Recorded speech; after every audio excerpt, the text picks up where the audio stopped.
Alright guys, in this video I want to give a big shout out to Pete Williams. He helped solve the problem. So what I did was I bought new rotors, and as you can see here, I'm going to try to explain it, but I don't really understand it that well myself.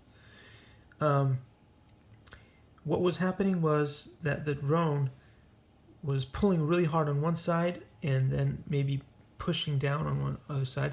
So everything, whenever I tried to fly it, it would just flip on itself, and then it would damage the rotors over here when it hit the floor, but it would not lift off the ground. Now the reason for that was, he explained that, as you can see here in the rotors, it's not exactly perfect, but there's a side here that's down and a side here that's up. Okay?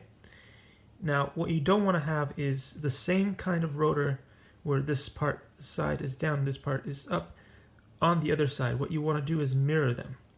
And if you can see, I'm not sure if you can see this, you can see that this is down on the bottom here, and this is down on the bottom here, and this part is up, this part is up. Okay, and that's why, since they are mirrored there, and also when I turn the drone here like this, in the front here, this part is down, this part is up, this part is down, this part is up. They mirror each other, and this way, that is what makes it, or gives it the ability to lift off the ground. Alright, so to demonstrate that, we'll put the drone here. We'll go here to the remote. As you can see, it's on. I'll open it up so you guys can see 3 batteries in there. The little ones, not the double A's. I think these are the triple A's. I'll turn on the remote like that.